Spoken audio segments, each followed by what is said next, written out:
Welcome to Consensus Unreality, which is a podcast. Podcast and clothing line. So much more.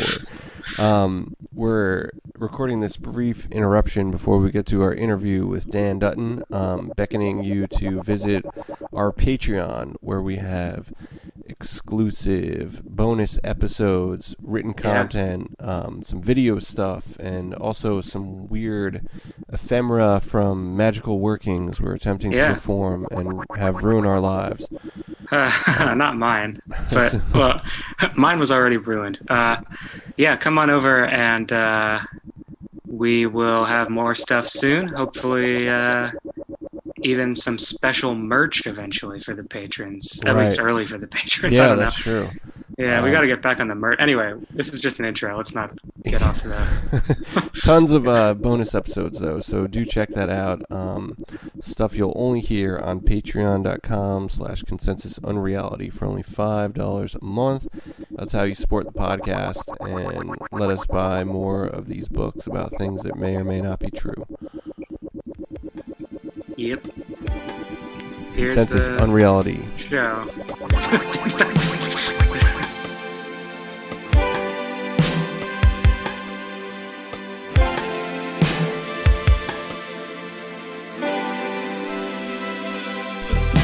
Yeah, Lucky 7. So welcome to Season 2 of Consensus Unreality, Episode 7.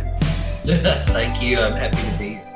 We have Dan Dutton here, artist, composer, and a really interesting sort of figure in the Somerset, Kentucky sort of art and high strangeness scene. We're very happy to have him here today. So, welcome to the show. Thank you. Yeah, thanks so much for coming on, Dan. And you're a bit of a chronicler of Appalachia as well, with the Appalachian folk songs. And I was reading a bit about some of the tours that you did. One tour in Japan, playing some Appalachian folk songs. Is that correct? Yes. Both of my parents were ballad singers and storytellers. Mm-hmm. They were both traditional storytellers, and with very, very different styles. Like my father's style and what he did, and my mother's style and what she did was totally different. But they both sang, and they sang together. This was just when we were working. This was not performance. Do you know what I mean? We sang it when we were working on the farm. We'd sing that, or just to entertain ourselves or whatever. But we sang together, and they sang ballads and traditional music. So that for me was a very,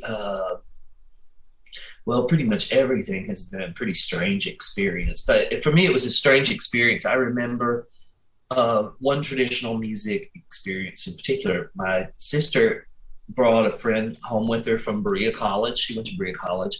And this was a young woman from Eastern Kentucky, and she played a dulcimer. So she played a dulcimer, and she sang a ballad, Lord Lovell. And I knew some ballads already from my parents, but I'd never heard that one, and I'd never heard anybody play a dulcimer or perform one. You know what I'm saying? It wasn't like just singing as you're walking through the woods. It was doing a performance for someone else. And I just totally tripped, I went into a complete other dimension, and I could see the images of what was happening in the ballad as though a movie were being projected in my mind, you know. And I grew up in a very rural area. I was born in 1959, so I grew up in the 60s when there was little exposure to media. I was 6 years old before I saw a television. I heard a radio, but I did not. So a film or a movie was something that I hadn't even seen at that point in time. But here I was seeing one in my mind. So I from that point, I sort of began to search out older relatives and people in the community who knew traditional songs or traditional music. And I sort of clawed my way up the glamorous world of Appalachian backcountry music to Jean Ritchie, who was my mentor for many, many years. And her family had so many traditional songs, so many ancient songs. And it was primarily their ancientness, their feeling of a different time that they had in them, of otherworldliness, of the evocation of other worlds that they gave. There was the performance thing, and since I was determined to perform all the time, I was looking for material as well. But it was especially the supernatural. The ballads have plenty of it, and I was very attracted to learning about that and finding out things about it. So I immersed myself in traditional music, and I was lucky to find some really fantastic mentors, not just Gene, but a number of other teachers that I had. Yeah, that's wonderful. Is the Ritchie family, is that Green Gravel? Is that right? One of their songs? Green. Yes. Yeah. Jean, she wrote under a pseudonym too. A lot of songs about coal mining. She had a very environmental consciousness, which was something that I had from very early age. Like when I was a child, ecology was one of the main things that I was focused on. And I kind of feel like now that I saw in some senses some of the terrible consequences of environmental damage that we're coming directly into contact now. I was freaked out about them when I was little. And I was kind of like I was preaching about it already when I was a kid. Yeah. Does that connect with your sort of, because I feel like we both sort of came upon your work through the pennyroyal thing and your sort of your pan synchronicities and your works in that sort of realm. Did that sort of connect with your environmental concerns, being as he's like I think that they go very much hand in hand. So, but when it's inevitable, I think I'm going to talk a bit about my parents in this. My parents were unusual people. I think if I met them today, I would be a little shocked at how unusual they were. But because they were my parents, I'm the youngest of 6 children, and I came quite a bit after the other children, so I had more time maybe with my parents than they did. But my mom there were supernatural things that could all around all the time. This was a gullibility test. She would be like putting you to the test all the time as to how gullible what you would believe in. And neither of my parents believed. They didn't accept any sort of traditional religious or any kind of really philosophical or structural. They really believed that these were things that you need to find out for yourself and do for yourself. And they were in the process themselves of finding out and discovering things. So that led me to gradually create my own mythologies. I mean, as far as the environment of Somerset, when I grew up, it was a deeply very Baptist, very religious thing. And there were times that I was intrigued by that, but I was so much out in nature, so connected to nature all the time, that I think Pan and the Greek gods, even as a very small child, this is something I was drawn to. And it just helped the categories helped make more sense for the kind of mind that I have, which is very concerned with categories and how they express meaning in art, and also how they shape our thoughts. How we place things into various categories is how we assign them to words, and those words are what give shape to our thoughts. So I think Pan was a feeling sort of like this benevolent union with nature as a child. That's really like that scene in Wind in the Willows, where I don't know if you know that English children's book, where inexplicably Pan appears at a certain point in the thing, and everything shifts gears from being a children's book. That's Toad and Mr. Toad, or Toad and Frog. I can't remember the British book, but suddenly there's Pan, and it's all like numinous and cosmic.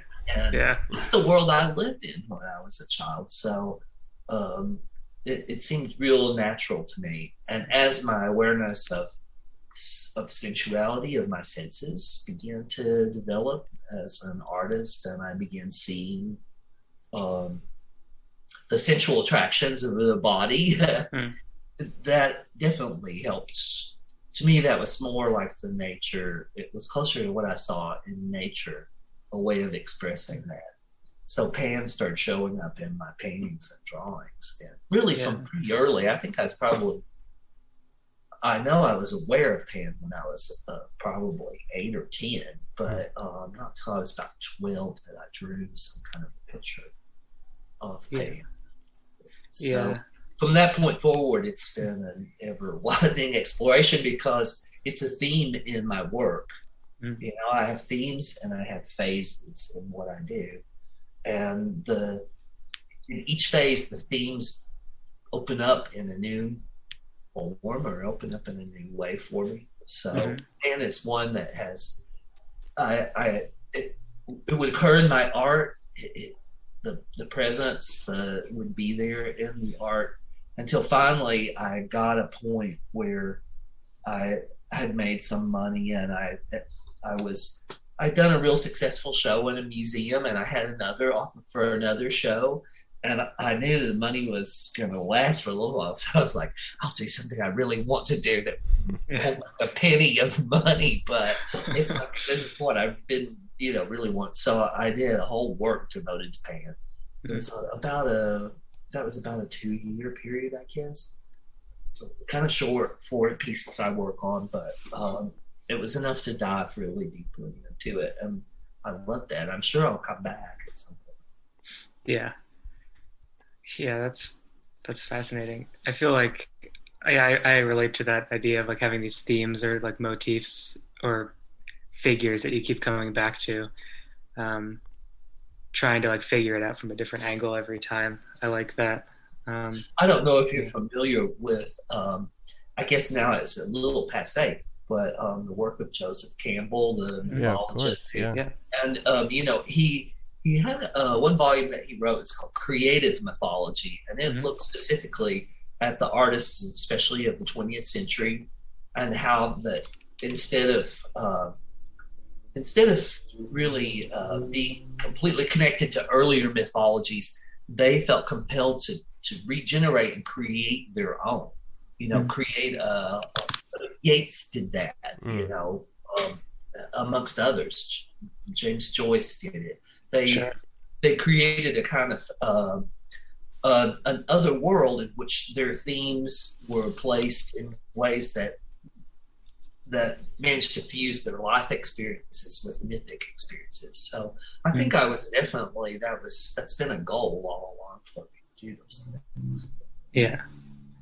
And to what extent do you feel like it's there is sort of like an entity or like a conscious or like primal thing called like Pan that you're working with, and to which extent do you think it's more of like an archetype, I guess? Yeah.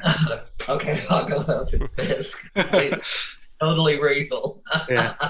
No, it's very much a real thing. I mean, reality in one sense is very much like favor. You give favor to what you decide to give favor to. Those things become larger in the landscape.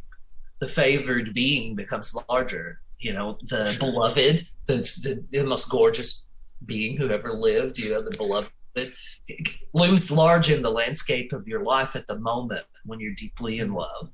And that's because you give that attention to it. You give that devotion that centers it that way. Well, it's kind of a piss poor lover that is dependent all the time on tangibility as a confirmation of reality in a thing. So I think that Pan, like any truly mythic being, is a subtle being, and so your devotions are your devotions there. You decide how much reality you want to give to this entity, and you will find be careful what you wish for, but you'll Sure. find that, if you really, this is something that you really are devoted to, I think you'll make the contact that you're wanting to make. I don't know. I don't want to sound like a cult leader. No way. Yeah. But I hope you can get what I'm saying. It's true in art. I choose to make an opera. Suddenly, everything else about my life gets about this big. It becomes a tiny thing. And this thing that I have devoted myself to becomes huge. I think about every aspect of it, every waking second that I can, that I'm not trying to pay bills and plug holes and keep the frustrators away from me who would keep me from getting anything done ever. And this thing begins to take life. It begins to get a form. And the more people that I can convince to become involved with it, or the more artifacts that I can tangibly produce that actually show here is this thing that can't be touched, can't be, it's nothing yet it's a formless entity, and gradually it gets a very concise form. And I don't feel like that's a form I impose. I feel like that's a form I discover. Right. Yeah, totally.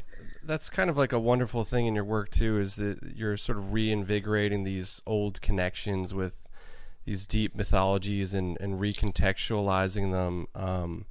And I've been, just loosely reading about your operas and stuff, and the mythology of the Stone Man, and how this was realized through lucid dreaming and the process of lucid dreaming. And I was hoping you could maybe elaborate on how that mythology came to form. Wow. Okay. So let me give sort of put a central pole in place in this, so I'll have something to weave my story around. I have a way of looking at my own work that I call the omnichronic. Okay. So this is a little bit like that H.P. Lovecraft book that didn't exist, right? Yeah. Well, the omnichronic is a little bit like that too. I've made a lot of maps of it, but the thing itself doesn't exist. But I do consider it to be actually my life work. I'm only making a single art piece in my life. There's just one. It just happens that it's got a lot of fields that need to be filled in before you can grasp what it's like. And if you start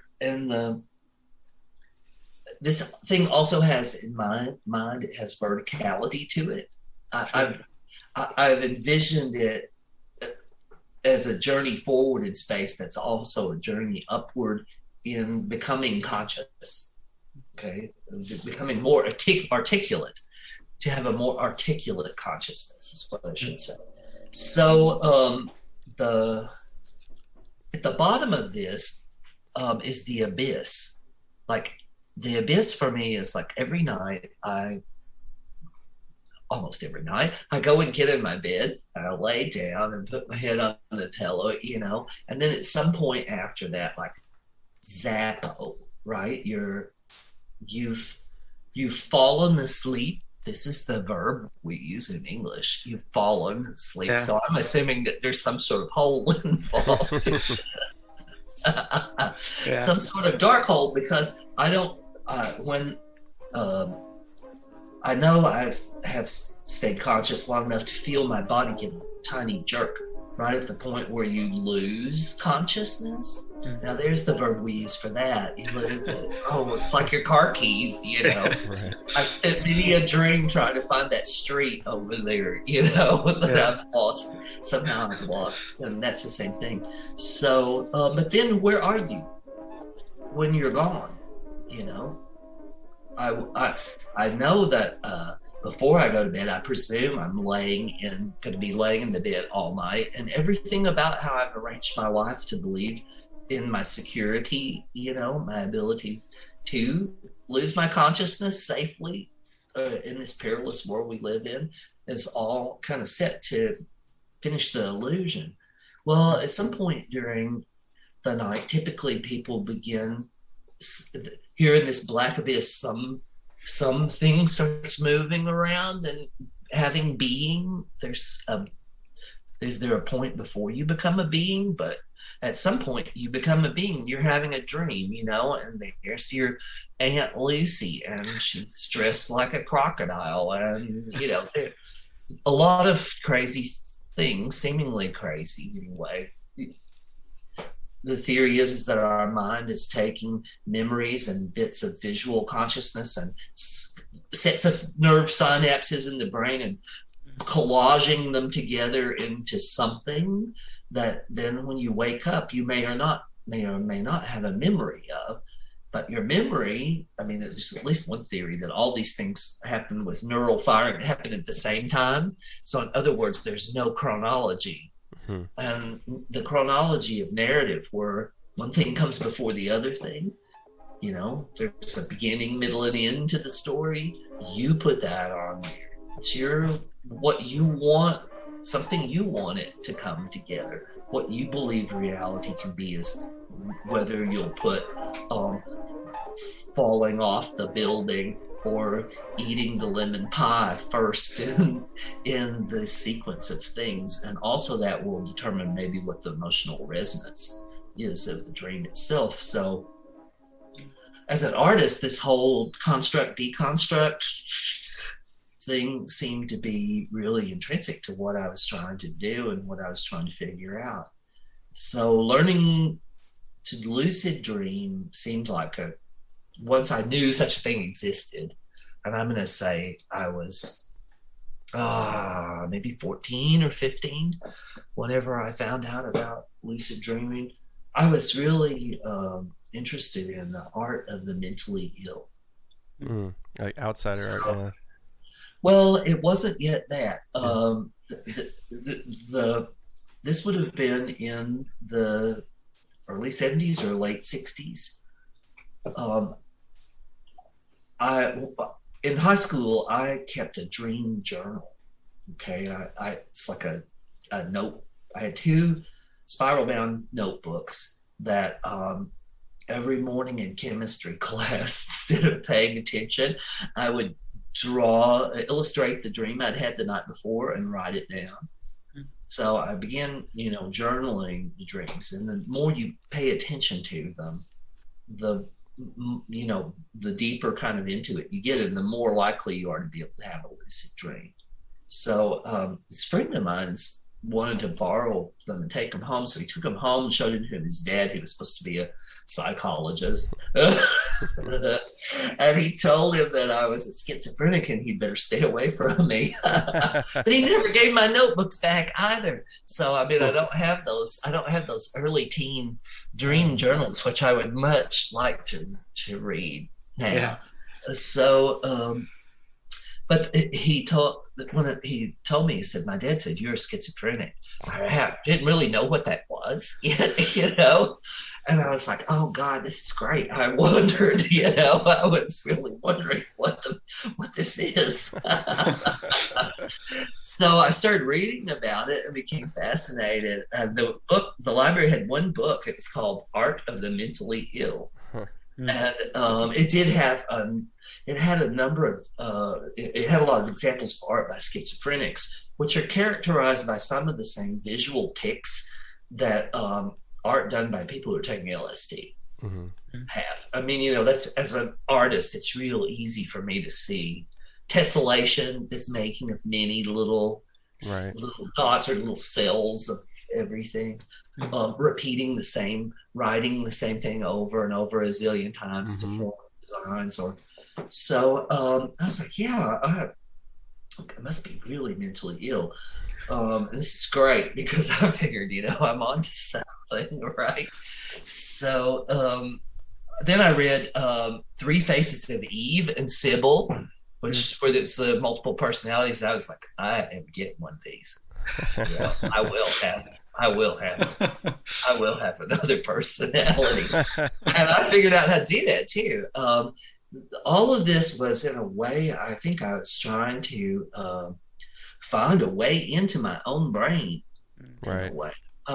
Traditional religions, philosophies were helping to a certain degree, but all of them seemed a little alien to me in some ways. Just strange. I mean, I studied and read the Bible, not because I was at all a Sunday school person. I think I was probably pretty much a little pagan from the beginning, but I flirted with it, and I was seriously to the extent of like eventually not only reading the Bible a number of times, but also reading the Apocrypha and reading then the everything. If it's archaeology or ethnology or anything like that, I had a tremendous appetite for all of that kind of material. But none of them seem to be quite right. Like, I know Tibetan Buddhism was real strong at the time. I was like, death, yeah. Study death constantly. I wasn't even a goth. It's pre-goth. Yeah.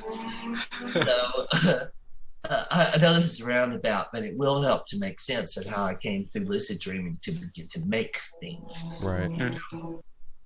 The first phenomena I was able to do with that whenever I first began having lucid dreams was sometimes I would dream I was in my studio and there would be a painting in the studio that I had not done, Yeah.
Right. And I thought, this is it.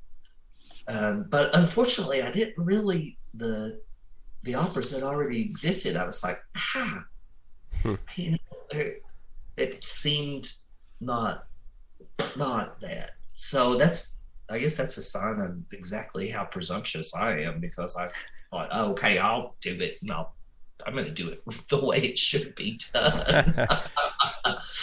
But I really tried. I wrote, I composed a lot. I played every day, and I worked on it every day. But seriously, I got nothing for 10 years. I wrote a lot of songs and wrote a lot of music. By the end of that period of time, which was 1987 or 1988, around that time, really the first music I started composing my own was by taking cassette tapes and cutting sounds into snippets and using Scotch tape to put them into loops, and then set more than one recorder going with these little loops would break in no time, maybe even before they made a sound or whatever. So it was like music, concrete and electronic music that I think was maybe possibly what I was going to be doing. Oh, I'd love to hear that stuff. There's a little of it. There's a little of it left. I wish I had done better at keeping things. But by the late 80s, I had this long, hot romance that was very. It lasted a long time, and it was creative. By a long time, I mean it was like 12 years, I think, in all. And there was a split up, a breakup. You know, the thing collapsed under its own weight, and because I had created a whole creative universe based around it, I just totally fell through the floor. There's nothing like a full bore heartbreak staged by an overly dramatic romantic. Right. Yeah. With mystical leanings, so that you can always make a deeper abyss, you know, always fall off of a higher point. And it was really very tricky for me too, because I had promised the biggest show to a gallery, like a serious step forward in the career. I was supposed to deliver 30 paintings, and I just spent the 2 months I was supposed to be painting them arguing with my lover about how this thing was going to end. And I had 1 month to do 30 fair-sized oil paintings. And I realized I had really screwed myself. But I got it done. I did them, and they came out really good. And it was great because I was so down and so broken that really all I could do was paint. You know, I was like, this I can do. It was joyless painting. That's quite a prolific run there. 30 in 30 days. 30 in 30 days. It really was something to experience. And they really all had to be gorgeous too. Not because of the audience didn't see them, but because my heart was on the line. You know, like there had to be some beauty in that painting, or I was going to slash my wrist with a piece of jagged glass or something. I don't know. I mean, I can't stand pain, so I couldn't do suicide. Right. Yeah. So anyways, all this happened, and I got it done, and the show sold well, and I was kind of, you know, something's happened, and you're kind of on the other side of it, I guess, because I fell asleep and I had an extremely lucid dream, which was the opera. The whole thing. The whole dream was the whole opera. And it was also lucid, and so it was mortifying to me as the same time I had it, because I was like, you must remember every single thing. Every scene, every note, every color, everything that's in this, and you already can't remember, right? The beginning. So when I woke up, I was in the middle of the night, and I got up out of the bed and didn't turn the light on. It's superstitious. It's like any light that comes on will cause it to disappear. So I can still remember something about it. And I found paper in the dark, and pencil, and wrote down everything, that I could remember about it. And then crept in the dark across the studio to the piano. And I was able to find a couple of chords and a sort of like a little motif, a kind of rhythmic motif. And I just, if I can play something with my hands, I can remember it. My hands have a memory to them. So once I did that, and I remembered them too, because the chords their structure was strange. Like they had a different logic for why they were made than the music theory that I had known and I had been doing. So when I actually woke up, I went back to bed. When I got up in the morning, that was still there. The paper was still there, and I had written the chords down on the paper too. So I had that, and I started composing it. And the whole goal then was to somehow or another try to reconstruct the dream as closely as I could in its effects as possible. And suddenly, then I knew how to compose too. It was like I understood this piece, how the music was made, because it was a dream. I thought, okay, well, you're going to write this for an orchestra. The music wasn't, the sound I heard in my ears was the orchestra playing. So I was like, it's for an orchestra. And all that I knew of orchestra music was the music I had listened to. And I had my favorites. I liked Stravinsky, and I liked Debussy, and I liked Chopin, and I liked Bach, and I liked John Dowland. And that was like that's the heart of the classical music flow there for me. It's not that I don't like other things, like Mussorgsky's really big too. Yeah. But that's pretty much the heart of it. And I thought, if there was a radio station that was cool enough to only play the music, classical music that I actually like, not all the other things which I loathe. I mean, there's some music I like and some I don't want to hear. And so there was a station that played just what I like, and you took all those scores and you laid them down, you ran over them with a lawnmower, and then you started trying to put them back to make the sound of this dream. That's what this is like, because that's how dreams work. A bit of this and a snippet of that, and you glue it together, and this new structure is different and strange, and it works for me. I was able to compose it. And then, crazier still, I was able to get it put onto a stage and done. I mean, whenever you get that way, people, I think the world does kind of open to you. They're like, he must be crazy. He must be crazy, right? Because you're like, where did you come from? You don't wear shoes. You came out of a hill somewhere in Kentucky, where their pan and other things are playing around, and now you're in the city, and you wrote what? You wrote an opera. Well, how did you? Well, never mind. What's it sound like? And by that point in time, you have already kind of done more than most people who try to approach that. Yeah. Or can really do with it just by my novelty. I was like a three-headed calf that came into the circus and said, "Look at me," And luckily, Thompson Smiley, who was the director at Kentucky Opera at the time, and one of the wittiest and smartest people I've ever met, a real old school carny of opera.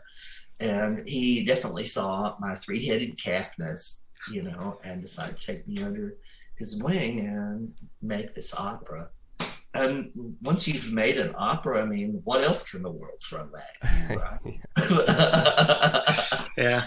I just made a bunch more after that. So, yeah. Wow, I don't know if that really, but the one thing I want to say about that is that the Stone Man forms the first cell in the Omnichronic. And because before that, there is the abyss of formlessness, and where there are dreams don't yet have form. And then there's garden variety dreams, the dreams you have every night, which you're not aware in. You remember something of them when you wake up or you don't, and you can make a story then, but you weren't conscious in the dream. And then here's this sprinkling of these other dreams. They're like nodes, they're at another level because you're halfway between consciousness, awareness, and dreaming state where that you're not conscious of reality in that way. Just as in daily life, we're not conscious of the dream reality. These two things are sort of separated, but the lucid dream forms these nodes in between. And then I thought, okay, what is the grand theory behind this thing? What's the structure of how this works? And that became the 4 operas of the Secret Commonwealth. I was like, okay, I'll start with this problem and I will work it out and I'll do it in 4 operas. If Wagner could do his brain cycle, then surely I can pack it into 4. It's nice. At the time, a young artist, it seemed great. Like Gaston Bachelard says this whenever he came to his theory of elemental, the poetics, and how in phenomenology, how that they're defined by elementals, that it's like having 4 grain bins to put the riches of your life in. These to fire, these to water, these to earth, these to air, and suddenly everything's there. It is. You have structure, some kind of structure you can build on. They're slippery steps. They dissolve as soon as you step off from them, onto the next one. They dissolve behind you. But once I could see that, how the thing was made rhizomatically, and the themes that started in the lucid dreams at the bottom had their connectors that were coming up into these newer pieces that were being created. And that's where entities or beings start to gel and to take form and then move around in this cosmology that you have created.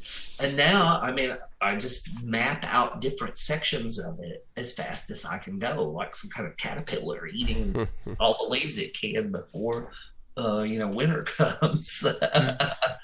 So I don't know, is that an answer? No, absolutely. It's kind of funny too, because I feel like this hasn't been said often, but it seems like opera was like a logical end for kind of living the art, like the total art, right?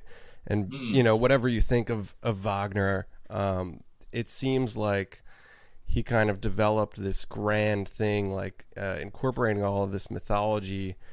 And Debussy famously said it was like a sunset mistaken for a sunrise or something, right? It's almost like nobody else was mad enough to try and do that. Like the opera after Wagner, actually, it just kind of goes right to like modern motifs like Aldenberg and stuff. Right. I think that at that point, musically, everything kind of, Stravinsky talks about how his music's about intervals, and then it kind of becomes that. Rock and roll and jazz and other kinds of popular music will reassert the power of the erotic power of the dance in relationship, and also a kind of new, supposedly egalitarian kind of music, that all you have to be is a teenager with raging hormones, to get it. So in terms of like choosing the opera, though, if I look back at another aspect of the work, because it wasn't all musical to me either. This was something which was also had a visual and a kinetic form to it as well. And what I found with my artwork all along is that I was constantly running into some kind of wall where people told me I couldn't do that. Either I wasn't highly trained enough to do it, or that it was wrong, or that you shouldn't do that. Like I got it in the folk world where that I would alter the tunes or change the words in traditional songs, and some people in that world that. They Yeah. can't stand that. They think it's the worst thing that ever happened. Well, anyways, before the Stone Man, before I did an opera, I was showing work in Louisville, Kentucky, in the Speed Museum. At that point in time, it was kind of an old-fashioned museum in a lot of ways. You know, stodgy old building with stodgy art in it for a certain degree. I mean, it had nice things in it, and the people who were there were great. It was a very old-fashioned kind of institution, and there was a curator there who liked my work and was introducing some contemporary work into the museum, and she found out I was interested in film and video. I had made some Super 8 film, and I was doing experimental film and all, a little bit of photography, not much, but a little bit of that, more film than anything else. And I told her about it. She was like, well, have you worked, do you do any kind of video work? And I was like, yeah, I'm going to. I'm going to do some. And so the museum commissioned me to do 3 pieces for the museum.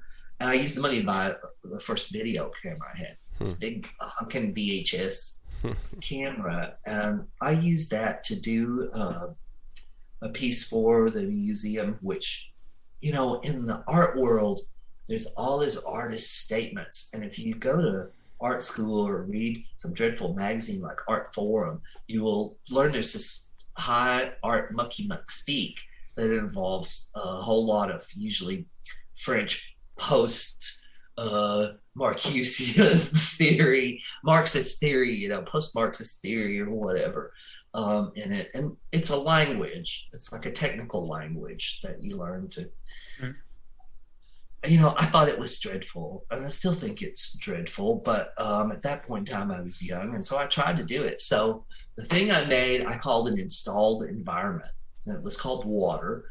It happened because these kids who came to one of the other videos I made, I had tadpoles in the video, and this kid said, what are those? And I was like, oh my God, there's a kid who doesn't know what a tadpole is. I know the next thing I'm bringing to this museum, which is going to be a video of tadpole. So instead, I made a lot of videos of light hitting ripples of water on a little stream near my house, and edited them into just a long strip of different. Each one lasted for, I don't know, 30 seconds or something, long enough for you to see the rippling pattern. And made 3 more videos, people wading in the water, swimming, water creatures, tadpoles, all that sort of thing. I made a really interesting stereo recording. I had a great field recorder at that point in time at Nakamichi. Cassette recorder, and I made a fantastic stereo recording of a little branch, a little stream of water with microphones set so that if you walk through the space, you actually kind of 3-dimensionally heard the different parts of the stream as you walked through the thing. And I took a synthesizer and dulcimer and some other things down by a little frog pond below my studio and set it up and and recorded. I was like try to play along with the frogs and things that were there in the thing, you know, like they're the soloists and I was the backup musician. Kind of ambient trance work in a way, maybe a little bit like Philip Glass or Brian Eno would become eventually, right. Yeah. You know?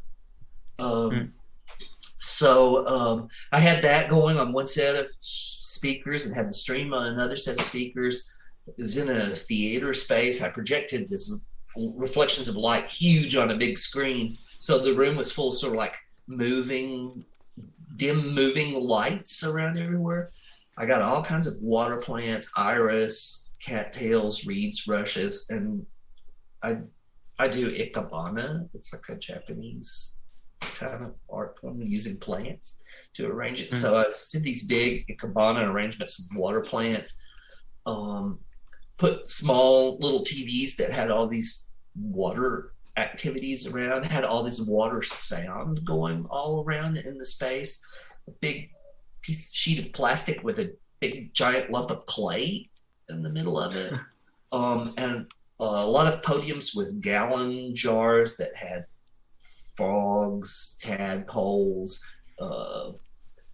dragonfly larvae, mud puppies, all the things that live in small bodies of water, which I caught early on the morning of this performance, put them in your jars in the trunk of my car, packed with ice, drove 2.5 hours to Louisville, installed them in this room.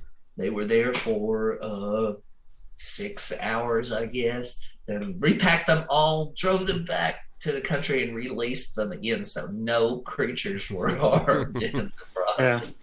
Though I'm sure they were freaked out. Yeah. So yeah. I know this is involved, but in this darkened theater space, quite a few people came to the piece and just wandered through it, trying to figure out what it is. One of these contemporary art things where it's an installed environment, called water. I think I'll wander through it. And some people stayed in it for a while. I was sitting in the thing watching them. I didn't talk to them unless they stayed for a while and seemed like they were really into it. And then before they left, I didn't want to interfere with what they were experiencing, you know what I'm saying? So I waited until they started to leave the theater, and then I would stop them and introduce myself and tell them I was an artist and ask them what they thought about it. And I know this one businessman who came in with a briefcase and sat in there for a while. Pretty long. He stayed about 15, 20 minutes, and then as he was leaving, I asked him what he thought about it. He said, "You should market this for stress." I thought, oh, huh. So then there were 4 people that told me the same story, and this was a personal story that they told to me. And the story kind of went like this. Whenever I'm depressed, angry, upset, disturbed, name your negative emotion, there's this creek, lake, pond, stream, river, place that I go to, and I sit or walk, or I'm there, and my troubles or my problems soak into the water and flow away from me, and then I feel better. I mean, no one said it quite like that. Do you know what I'm saying? But each one of them told me the same story, and I thought, wait a minute, there's a narrative embedded in this thing, which is really just a set of phenomena that is taking place there. This is an opera. All I have to do is put the singing in there, and the thing is already happening, because people are projecting the story into it, not taking the story out of it. They're experiencing it like an environment that evokes a story that's familiar to them. And that was really my approach to making the operas. Then I was like, this is not something that I'm telling them or whatever. I just need to figure out how to make a thing that will get their inner story to gel in it, so that they will have this kind of emotional experience. And it was a matter, I guess, of learning more and more tricks how to do that. That's an elaborate method of extraction. Creating a complete installation to well, someone said about one of my art making projects is that I seem to be a genius for making things as difficult as was humanly possible. So I don't know. I mean, you got to do what you got to do, right? I mean, they say that there's no level of care which is too high of a degree for the making of a masterpiece. And that I feel the same way about that as I do about the pan thing. It's like the devotion thing. You have to think about how much you're willing to devote to the making of a thing. Like, what if it causes you to have to break with all of your friends? I have to. I mean, what if that's what it does to you? Or what if it makes you so horribly poor that you lose every physical thing that you have? Oh no, not that much. I don't want to be that much of an artist, right? I mean, it's like Joni Mitchell's song about Van Gogh, that she has on Turbulent Indigo. I don't know if you know that. But she talks about that, how that, people they want to have Van Goghs. They want to see them. They want to be Van Gogh. Every painter wants to be as famous as Van Gogh, so everyone will buy their thing. But those people, he would have pissed in their fireplace, like Jackson Pollock, or been some trouble. You can't invite Van Gogh to your cocktail party. That doesn't work. And people don't want to suffer that way. Like, being crazy is not fun all the time. It might be fun sometimes. And making art is not fun all the time. Sometimes it's really horrific. I mean, sometimes it is very, very, the trials that your mind may have to go through and the conflicts you will come into with society as you attempt to do these things, which are very unique to your personal experience, very individual to your own being, come in conflict with society's mores and rules and genres and everything else. I mean, you wouldn't believe how much trouble I was given from making an opera. The classical music world, some of them hated it. They hated it. Not because they ever heard it at all. They did not want someone who did not go to school to learn music to compose an opera for an orchestra. Like, that just shouldn't happen in from some people's point of view. And really, the composing, the thing for the learning how to orchestrate and learning how to compose for an orchestra was only part of the difficulty of making the Stone Man, because there was the visual aspect that had to be taken care of, which was a new type of thing that doesn't really work very well on traditional stages or with all those things were really, really difficult. So you need to be able to do that kind of work. I think you need to be able to be clear about how devoted you're going to be to it. Like, how much of an artist are you going to be? Are you willing to do total sacrifice here, or a partial sacrifice, or is this going to be a weekend thing for you? If the money falls through and times get hard, are you going to quit? Are you going to give it up? And I guess maybe to put some perspective on that, this sounds a little defensive on my part, and at the time it was defensive. There were people I knew at the time who were artists working in the state of Kentucky and in other states too, for that matter, who did art by writing grants. They went to school and they learned how to write a grant in school, and they decided they were going to be an artist, so they write a grant to do some art thing, make an opera, or not make an opera, but you know what I'm saying, to do something. And then if they didn't get the grant, they didn't do it. And I was like, okay, no, this can't be real. Because, right? That's usually a year in advance. I was like, so I'm going to promise that I'm going to make this thing a year in advance. I mean, think about it. If you were going into the realm of Pan and you really were going to be serious, not condescendingly looking down at it as folklore, but saying, what is this mysterious thing? What might happen if I expose myself to it in some way? What kind of art will come out of it if I do this, if I put myself in this sketchy place? And that's where I usually look for those things too, is in very sketchy places. Well, if you don't have that sort of snapping turtle, I have locked onto this thing and I am going to make this thing. And no, nothing will stop me. Nothing will undo me. You have to kill me. Then my ghost will do it. You just have to really steel yourself against the world. If it's going to be something like that, where that it's kind of hard to pull it off, kind of hard to convince the classical music world that this barefoot waif that comes out of the woods with a stack of papers has got an opera to make, or anything, a show in a museum or whatever. the world looks to see how will this sell, Mm-hmm. you know, and what genre is it? Kentucky Opera actually said, we hope this will reach out to people who like country music. I thought, oops. I mean, no, it won't work. But that's how little they knew about country music. Thompson, he'd come from Scotland, and the only opera was what he knew. He had heard of country music, and he had just assumed it was something the peasants did, you know.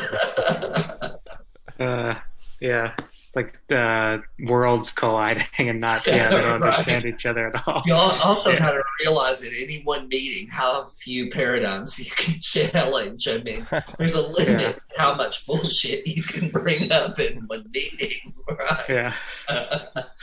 So, I mean, even just the dreaming thing, I'm not sure in the Stone Man, like one of the things I did as part of that was every night before the opera played, there were 7 performances in Louisville and 5 on a tour around the state. I would come on first in a suit and I would explain what happened to me, how I fell asleep one night and had this dream and how it came about, because the opera felt like without me doing that, there was no way in hell anyone would know what was going on, right. What on earth was going on. Yeah. And that really, I mean, I guess at the time, I was just like, oh, everything is always so hard.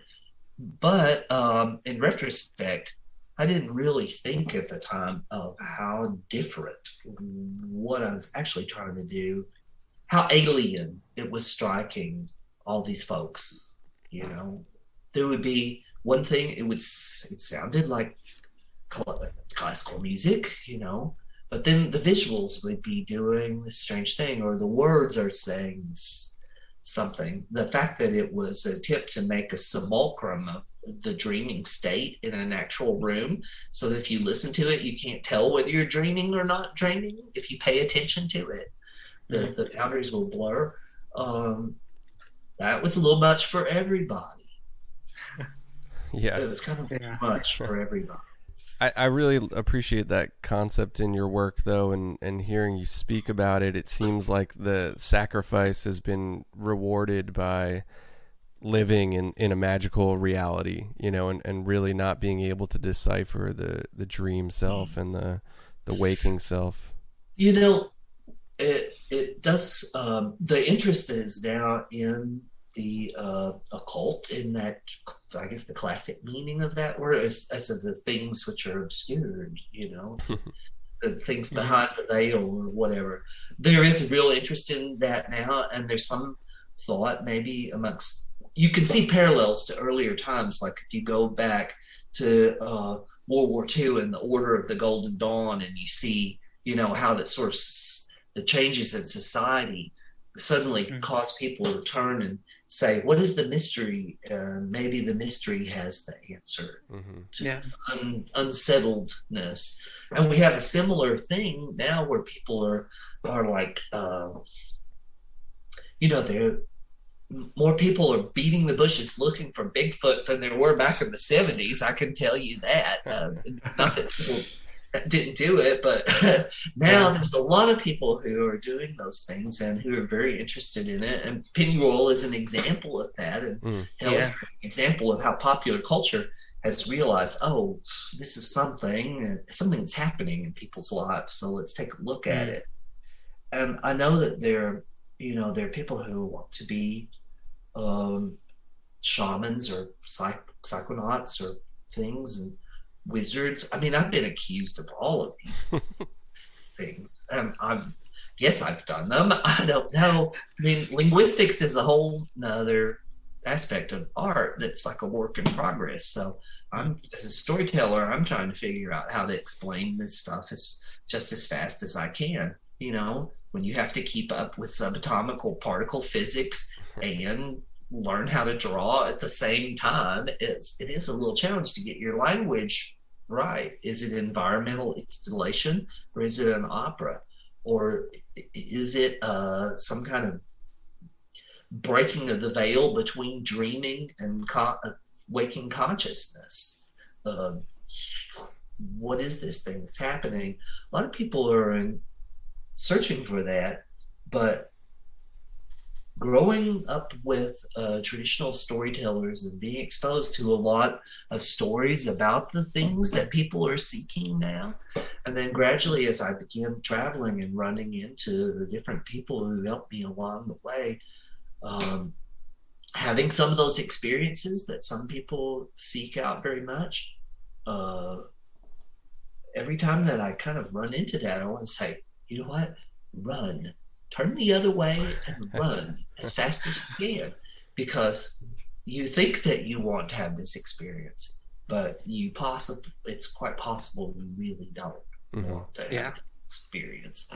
For me, there was definitely there was a point in time with the lucid dreaming when I was driving home late at night in the western part of the state, and I'd had a real weird experience where I was out there doing art and ran into some high strangeness, weirdness anyway. So I'm driving back home along the same way I had driven earlier in the day, but in the dark going back, and I noticed my hands on the steering wheel, which in lucid dreaming, that's what I had been doing. The first conscious act I did was to learn to look at my hands, pull them up in front of me and just look at them. And that was usually about all I could do. Then the thing would go crazy, but one step at a time. Gradually, I was able to do more. Gradually, I was able to actually do some things that I wanted to do in the dream world that I can't do in this world, like swim underwater, breathe underwater, be able to swim underwater without drowning. I managed to pull that one off, and it was real hard. It's hard in a dream to go even deeper into something. Yeah. But that night, I saw my hands on the steering wheel, and I was like, "Oh fuck, there's no way anymore to tell." I can't be sure, because I had had some dreams where I couldn't wake up. They would be lucid, and I would at first, if there would be some kind of something really crazy and start happening, like a giant fire-eyed jaguar would scream right behind me or something, I would be like, up, just like push up with my head, and I'd wake up. Usually torqued out some crazy way, because you think you're standing in the dream and then you're laying down, and when you wake up, it's like there's a crazy G-force thing that happens to consciousness. But I knew that night, I was like, you're not going to be sure about anything anymore. What does that do to your life? Right. And you really, can't be absolutely sure that any moment isn't a lucid dream. So whatever kind of feeling of steadiness or firmness you had from believing in reality as something which wouldn't turn into something completely different at any moment, you can just set that aside and learn to live in this new reality where that you can't be sure about things like that. Yeah, that's so interesting. That's a big sacrifice. That's a big sacrifice that one way to make. Right. Yeah. Do you feel like that's a fair? Do you feel like it's a fair trade for the sort of access that you've gained to like control within the dreams? That now you're like, is it like a poetic sort of sacrifice? Do you think? Jesse and I were having this conversation earlier about selling art and people who like to bargain, like say $1,500, drop to $12. The other some person says $700, and you wind up at $850. Finally, this is what the selling price is, and he loves that, and I know people who love it, and I hate it. Like I just don't want to prolong the ordeal. I just want to say one thing, and that's it. There isn't all this wobbling around. So I want to say now, in terms of whether I got a fair deal by giving up reality, that in fact, no, there's some other stuff I want. But actually, I'm happy about where my work is at right now, even as it's interspersed with, there are periods of despair whenever you're not patient. Yeah. Like if you're patient, you don't you don't tend to have as much despair in art making anyway. Because like I don't really have a complete control over the way the kinds of the art that I make. I don't have control of it. They're nodal points where a lot of information will suddenly come into focus in one object, like one painting or one piece of music. Suddenly, this phenomena motif and that's been on a trajectory over here, and this one that's on this side that's been on a trajectory here, and that along with you late at night you're driving and you see what looks like a small flying alligator fly across the front of your car. All these things happen to you at one point in time, and there you are. You're at a point where you can make a thing. You've got enough to make something out of it, because all these things have come suddenly. They've all lined up. Like, a lot of times I think about my art things like playing the slot machine, which I really haven't done that thing, but it's like put your coin in, turn the thing, and it's go. It's like cherry, lemon, orange, apple, or cherry, all the money comes out. That's what my art making is like. Sometimes like a yellow sunflower, a red morning glory, and a blue indigo bunting strikes the first memory I had of art, which was realizing what the primary colors were on my 3rd birthday. So you see what I'm saying? That it was helped out by the fact that a friend had given me an indigo bunting, and I froze it and kept it in my freezer in case I needed to make a painting that had an indigo bunting in it. But there it was. I happened to see the thing, and red, yellow, and blue were in it. And I was like, it's a primary painting. I can do this thing. But that door's been opened to me. So the fact that those doors open to me, I feel like that means I put a good foundation in place with all the other work I did before, and whatever sacrifices or devotions I did. Great. I mean, luckily we have no memory of our pains. We only have dramatic exaggerations of the stories of them. That's an amazing warning of the occult, I think, is not, that the desired effect might be something so horrible. I think it's that instead you're going to have to deal with a whole new superimposed reality with a different architecture. Right. Yeah.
Right. I mean, I saw this. I saw a Facebook friend had made a post, and she mentioned black dogs hidden. Okay, so this is a folk motif, even in traditional lore in the British Isles and possibly all kinds of places, undoubtedly, where large black animals at night become a problem to the human consciousness. I think there's quite a few of those, but the black dogs are set unto themselves. And the group of people that were discussing it, and suddenly I realized, I was like, oh, in fact, I did see a black dog myself at one point in time. That's the interesting part to me about pennyroyal and the interest in these kind of phenomena. My life has been focused on making art. The fact that there was all kinds of crazy shit happening around me all the time was not actually I just took that at the same time that I was taking all the other stuff. Like people were acting strange, and then strange creatures were appearing too. So it all just seemed weird to me.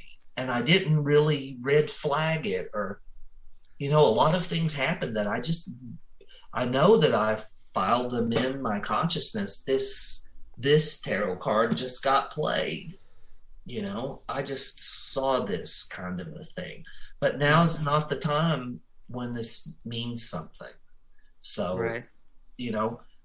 All right, it's there. It is in my memory, and we'll see what comes out of it. And this friend asked, said, did you see it? Did you see a black dog? And I was like, yeah, I did. You know what? And it was not pleasant. There was nothing pleasant about this experience whatsoever.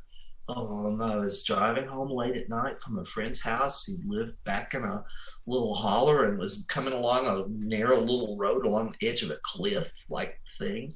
There was a slight pull-off, and as I was coming up to it, I thought, is that someone's calf that's out there in that? It's like a strange place for a calf to be, like a Angus calf to be alongside the road on this little pull-off thing. And then whenever I started getting close to it, there wasn't a lot of room either. My headlights went right past this thing. I was like, that isn't a calf, that is some kind of a huge dog. And by that point I was going past it, so I look, behind me and in my rearview mirror, and I see this thing just running, chasing my car too as well. So I put the gas pedal down. I don't believe in internal combustion engines well enough to believe that it's going to get me the fuck out of there. It was like the most horrible, nightmarish feeling that you could possibly have, but it was not a nightmare. Do you know what I'm saying? There I was driving the car, and the thing was gaining on me as I was going up the hill. And I'm like, what kind of framework do you put that into? And how do you sort it? For the person that happens to, you're immediately, if you tell some other people, like now I can tell it all because I've been through so much. I'm so old and so crazy. It doesn't matter anymore. Right. But at the time, if I told that to many people, they would either try to argue with me about what I saw and what I didn't see, or what was there and what wasn't there. Or they would just think that I just made up a lot of stuff to try to bamboozle them somehow into believing something that wasn't true. And that is not a good way to relate to other people. So I just didn't talk about it. I didn't talk about a lot of those things. And because maybe that's a good thing. They say the elves don't like people talking about their stuff anyways. Right. But I can't help it. I'm a blabbermouth. I talk all the time. I love to talk. So, I'm constantly telling these stories. I'm also constantly trying to figure out what actually happened myself, and trying to explore every type of science that there might be that might give some clue as to why these things happen, whether they happen in the reality of the mind and have no corporal reality to them, or whether they at times have corporal reality and then don't have corporal reality at other times, or whether I fucked myself up with the lucid dream by practicing lucid dreaming until I couldn't tell whether I was asleep or awake. Or whether, like my friend's father said, I'm a schizophrenic and people should stay away from me. So I am trying to discern which of these things might be the best thing. But ultimately, for me, it doesn't matter anyway, because I did devote myself entirely to becoming an artist. And this is what becoming an artist for me is like. So, whether it's real or not real does seem a strange question. A struggle. Right. But I do, I like to have fun. So, and I do have a lot of fun, and I enjoy the sensual world very much. So I have to say life has been pretty good. Yeah. So I love that. So how has been navigating the sort of like not in person stuff affected your work? Have you been shifting different ideas of presentation and stuff? Well, there have been a lot of shifts in my work in the past year. I'll have to say, maybe I feel like in some ways I've had more insights into some of the processes than in a short amount of time than I ever had before. But it seems dangerous to say. So if I say that, maybe you'll dry up, Right. Nobody ever wants to say it. Just that I'm super wary by this point. I'll put it that way. So I was very sick last year. I assumed that I had COVID. Like, I avoid all of the medical world entirely, and I've attempted to be my own physician through my life. I'm an herbalist, and so I'm constantly experimenting on myself to the extent I'm a horrible patient. So, the herbalist gives instructions about what to do, and then the patient doesn't do it, which is the way. So my learning has been spotty. I have practiced on friends, which is questionable too, but have had good results with that. So I didn't go, I didn't intersect with the medical world at all. I struggled with it because I had a very asymptomatic form of it. It was just inflammation in the chest, and it sort of felt like having a heart attack. It went from having that whenever I would exert myself, and I thought, that's my heart. Oh no, I was planning on being perfectly healthy for my entire life, and this has screwed it up. Now I have heart problems or possibly liver problems from drinking like a fish. So I thought, okay, I'm not going to do anything about that. I'll try to live a better life and hope that it will last. And then I would be having it was the equivalent of having 4 or 5 major heart attacks a day. I never knew when they were going to hit. It just was horrible. And it lasted for about 6 months that way. It wasn't short. It was long. I didn't cough or anything. I didn't cough until I started getting better. And then I coughed for about 8 months. I guess my lungs, I regenerated my entire lungs and coughed the old ones out. I guess is what happened. It was filthy. Yeah. It was a filthy experience. But it was also such a downer, so depressing, so sneaky. I would think it was going away maybe, and then it didn't.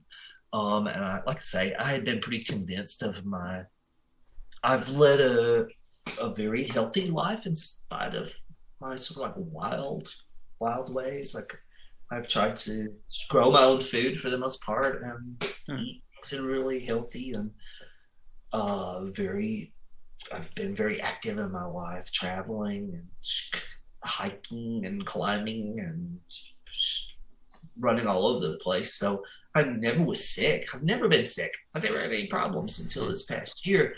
And it's real insistence really threw me into confrontation with mortality. You know, I was convinced I wasn't going to survive it. I mean, very convinced. So I was like, okay, so this is new.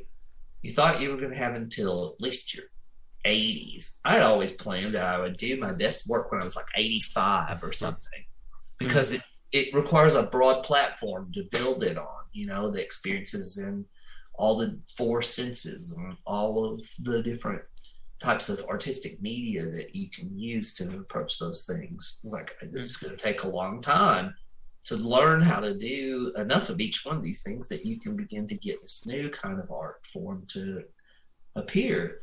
And so I was like, that's fine, that's great. I'll just keep doing this until I get to be quite old, and then I'll be able to do everything. It's a very naive view, but kind of a good view to have about it. And suddenly I was like, you know what? You're not going to have time to make another opera, or even, you know, to do some kind of big show of paintings, or, you know, the different ways that you wind up presenting these things to the public, what form they come in.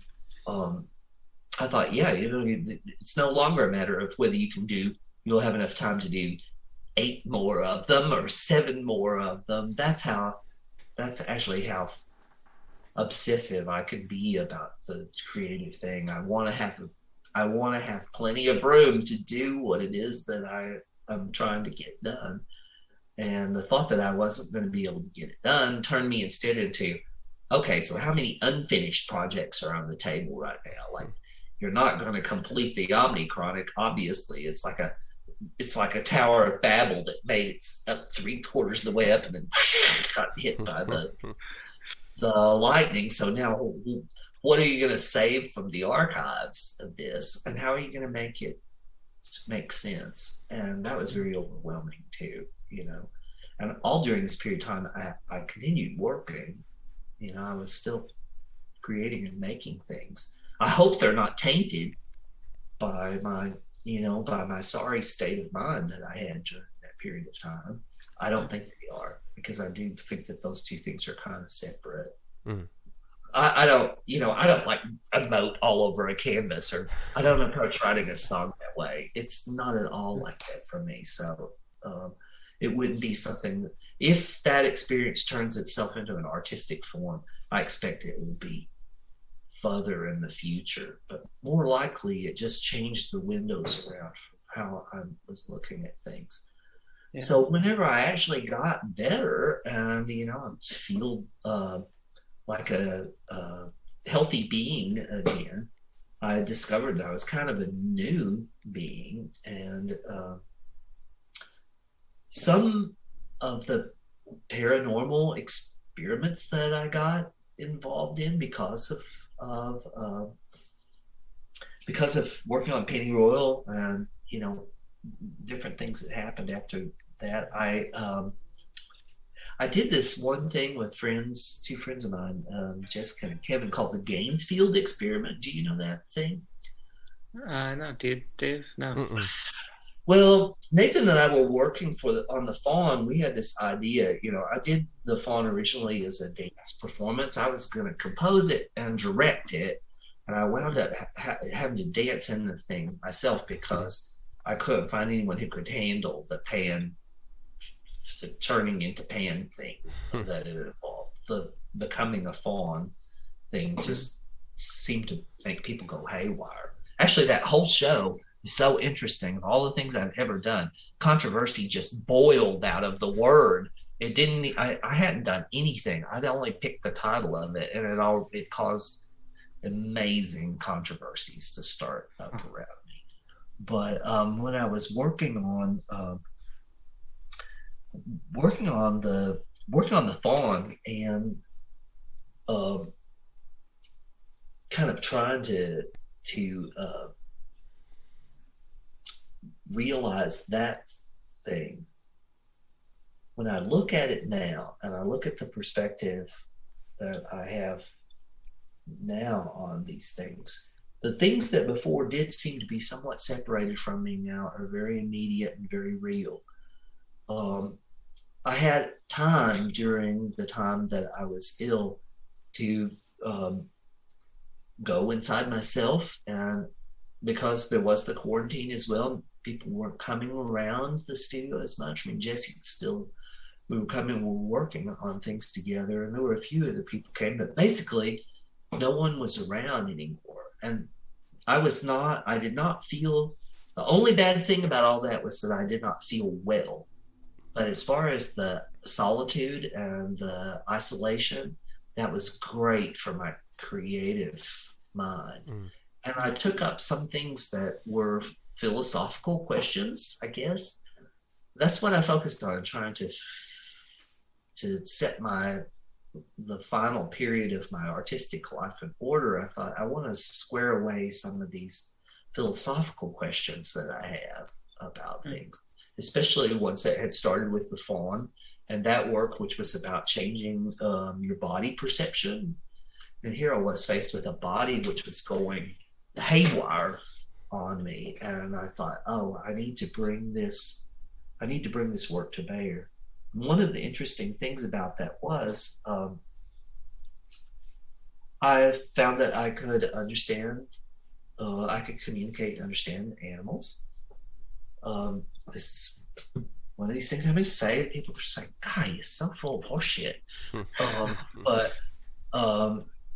it's something that I realized that being around other people had corrupted it in me. That as a child, I was able to communicate with animals pretty directly. I believed that I could, and I did. And I realized, oh, this is, I can do this now. And the Gatesfield Experiment is one where you put on headphones and you have white noise that you can adjust however loud you want it. So you can hear nothing but white noise. And blinders so that you don't see. I mean, you can do or not do these various steps, but I chose to do all of them. I laid down, I put on the blinders, I put on the headphones, I set the white noise on. And then the deal is that you can talk and tell if you have any visual experiences, then you describe them and it's being recorded. And so the paranormal part of it comes from someone nearby, but not nearby enough for you to hear, which you can't hear anything anyway because of the white noise, reads a list of questions, and that's recorded too. And so the time codes for these two things, anything you may envision as you're in this kind of isolation chamber of sorts, of where you don't have sound or vision, is there any correlation between the questions that are being asked that you can't hear and the visions, if any, that you have as you're laying there with your imagination wandering?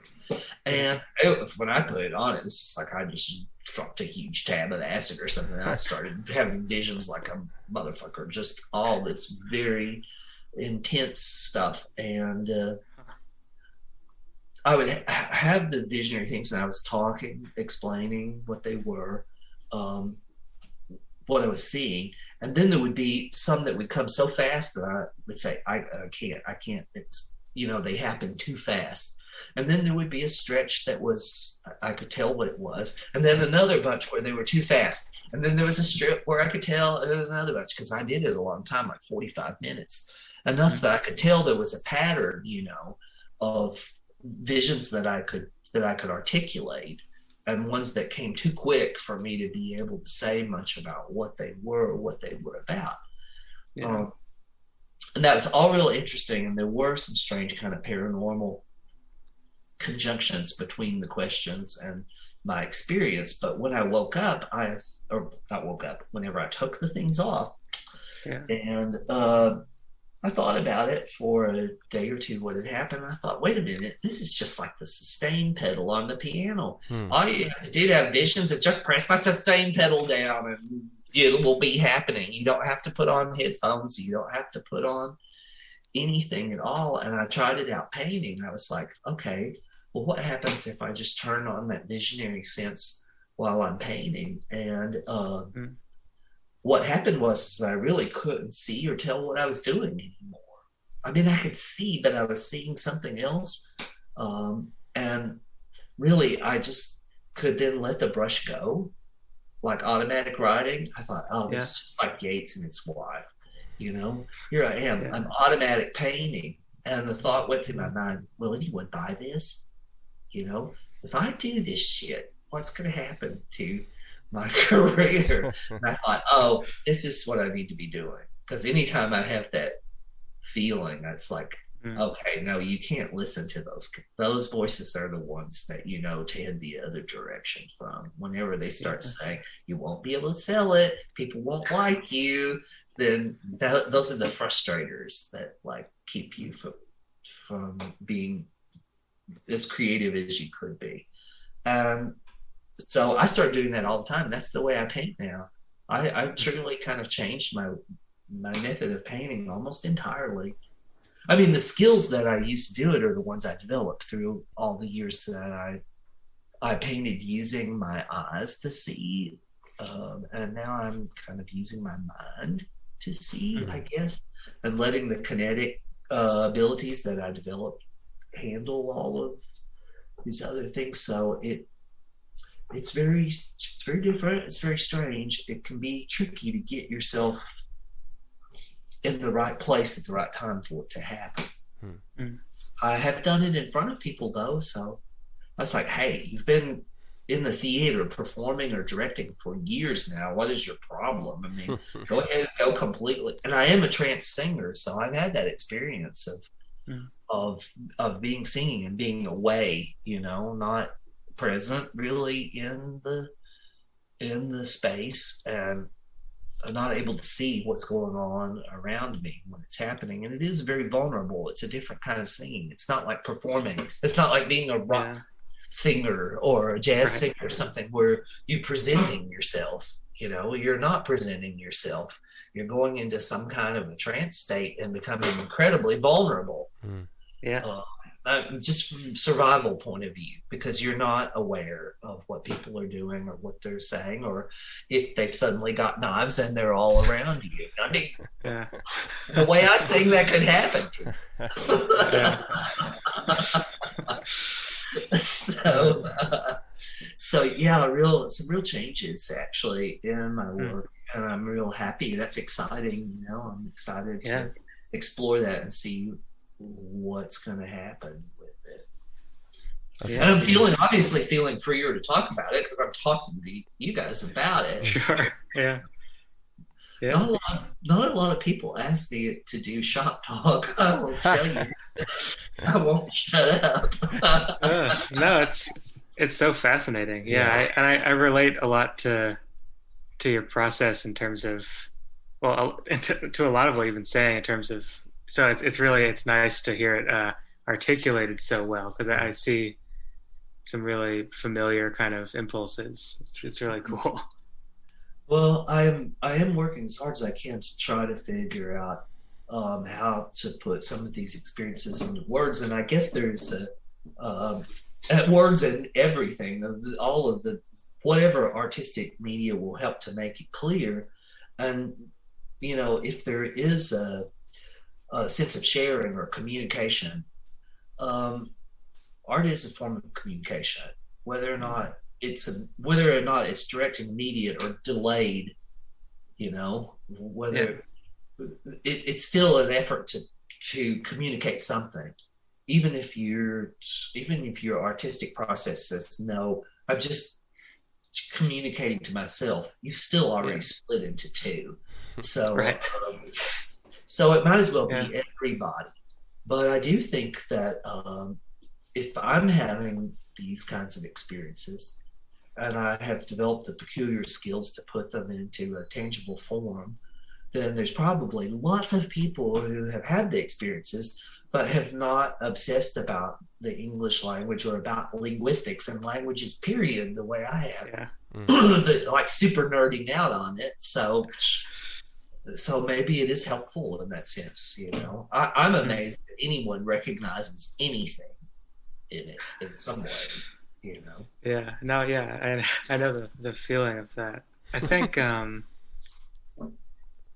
you? I mean, I guess I didn't look into it well enough, but have you done any like sort of? I know that you said you had the opera and the operas performed. Have you like thought about?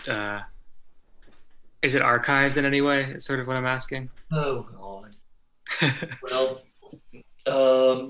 yes and no, in the most horrible way. I mean, there are there are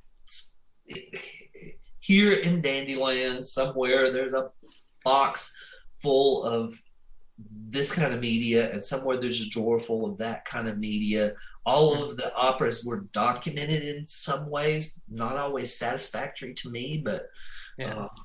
there are documents that are made of the things, but not maybe what I would consider fully realized forms of the things Yeah. either. So because I made the choice to try to do this through diversity of media rather than focusing on just doing it by embroidery or what have you. Yeah. That would have been something. Yeah, that would have. It's made the documentation part of it really ragged ass. I'll say that. Yeah. And I maybe there's not another way that can happen. I mean, I have friends that are making some effort to try to. There have always been people who have been trying to help document the processes. And I can't do it, obviously, because it's a full-time job to do it, Right. whereas I'm trying to make it in the first place. So that all just winds up being something I can give myself a hard time about, basically. But, you're a lousy documentarian. And how do you expect anybody to understand it if you don't have the documents to show what it is? But the things have existed for a time in space, and that's really, I think, what is kind of essential when you begin to work in art, especially in forms like dance or sculpture. Both of them have peculiarities of endurance about them. Like dance is so ephemeral that it's impossible to capture anything at all about it, Right. outside of the direct experience of it. Videos of it are not it. Right. Descriptions of it are not it. But only being in the space where it's happening is it. Versus sculpture, which is not necessarily this, but is typically thought of as having endurance. I mean, let's make a stone version of the Pharaoh, and like Osmandius will last, for eternity, or at least for a long, long, long time. When you're selling art, that is like been a huge issue to me, because I always thought, what am I doing whenever I'm selling this to other people? Am I selling them a pig and a poke? Because as I would begin to learn about painting, the so-called old masters were much concerned with things lasting. They made paintings so that they would last because the people who were getting it from them were determined to last. Their legacies were going to last. Their great grandson would be king, right, or pope or something or another. So there's this idea of endurance built into the objects. But when you begin to work with art, and by the time I got to the tea ceremony, especially as part of my training, ephemerality becomes the theme of the day instead, and you see things made of solid stone just slipping away, away eons of time. And so I think, as they call it in the biz, a body of work that an artist creates, it has a certain residual flow to it or impact. Think about it as being like a hulking spaceship that is like, rusting and parts of it or whatever, but it's so huge and it just keeps traveling through the space-time continuum, in part because of its huge bulk. And that idea kind of developed for me whenever I built my first website, because I went into the digital world pretty quick, as quick as I could.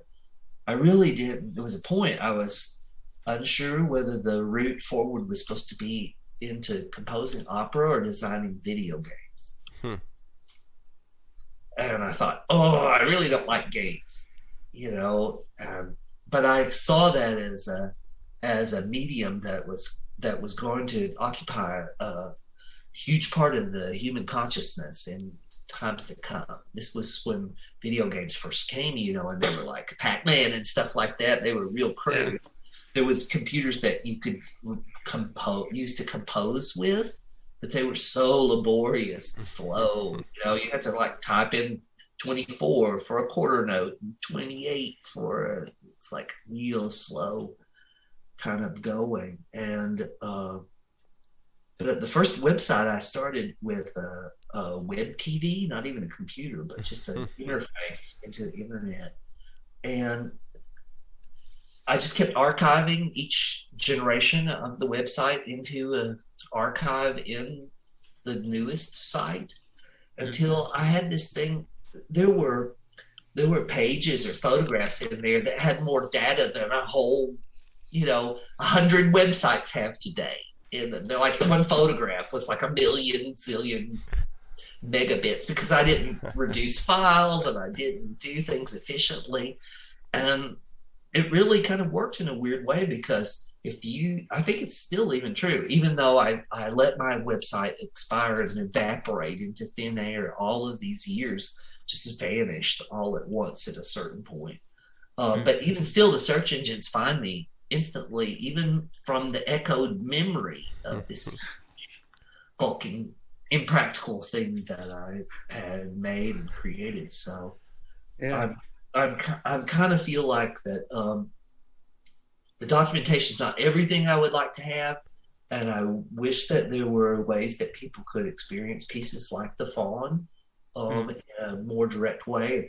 Nathan and I are working on that. We were working on virtual reality version of it. So you put on like a headset, and you have this like strange dance experience or physical experience putting it on. And we started working on it. He's such a nut. I go over to his house and he had gotten the heads thing, and I had put it on and tried it one point in time before and had learned how to get your claws to work in it and to physically feel like you're doing, because I was going to be creating this thing in the realm. He was like, I went over to his house. He was like, here, put this on. Don't freak out. I put it on and I'm in a helicopter and I turn around to try to turn around and step out of the helicopter into the air by the side of it. I was like, fell over onto the bookcase, vertigo all of a sudden. I'm like, God, Nathan. So we're trying to create the Fawn in a digital form that people would be able to be very deeply immersed into it.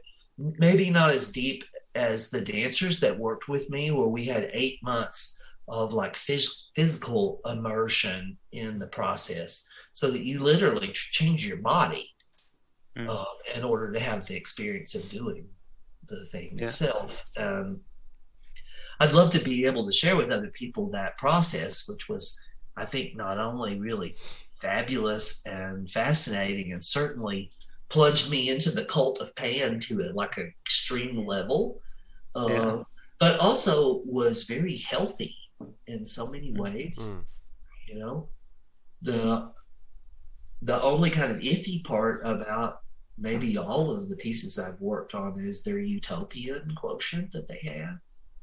The two dancers who did the Fawn with me, both of them, once they talked about it later, they both agreed that they preferred being inside the gauze box, the gauze cube that we used to contain the Fawn. They preferred being in there than they did being outside in the world. That's a strange thing to realize, that you can create a kind of alternative reality that people will view it in a utopian way. And then what do you do with that? Is that a cult? Should I be trying to train everyone that I can? Maybe. Do something which basically in the case of Pan is about like being okay about fucking. Whether you're doing it or not doing it, whether you're in the two states of pain, one where things are moving too fast and you panic, one where they're moving too slow and you're horny. You know? Yeah. So you got like these different time continuum experiences that are the nature of beating pain and learning about that thing. Right. have you read Crombie, the writer Crombie, his Encounters with Pan? He wrote Encounters with Nature Spirits, R. Ogilvy Crombie. No, I don't think so. I should. Yeah, it's really interesting. I'll send you a link to it or something on Facebook or something. But he talks a lot about the two aspects of Pan. That's what that reminds me of that a lot. It's fascinating. Yeah, that's people don't often think about the panic side of the one, you know. Yeah. It was so strange in many ways to have Nathan pursuing this particular subject during the time of the pandemic. I mean, that wasn't lost on me either. Whenever it first came out, it just caused so much trouble and seemed like it was going to endlessly cause trouble. Telling that story on Pennyroyal about it seemed like, so edgy, you know, because it is about a real place, and it was about meeting a person who turned out to be a real person after the fact, but I don't think was a real person when I met them. Right. Yeah. You know, so I mean, all that is like it's ethically challenging. I found usually the stories that I have that go into the realm of those things almost always come with some ethical problem attached to them. They're either kiss and tell stories that you know, where somebody else is going to lose some privacy or lose something if you do the telling of it. It's like the sacrificing doesn't stop with you, you know, you're dragging other people into sacrifice whether they want to or don't want to. And it's contagious. That isn't really, it's not really ethical either. But one of the things that being an artist will get you come to terms with, you're not going to be ethical every day. Right. Yeah. Yeah, especially when it's so local, because the whole pennyroyal thing, it was such a sort of a local thing. I guess, it must have brought like neighbors like kind of into it. Yeah, I mean, well, you know, I'm in luck here because in Somerset, I remember this is way back. It's when I was in my 20s. Already by that point in time, I was downtown and I happened to sit down on the square for some reason, waiting for someone on a bench, like a park bench there. And Somerset's a small town, you know.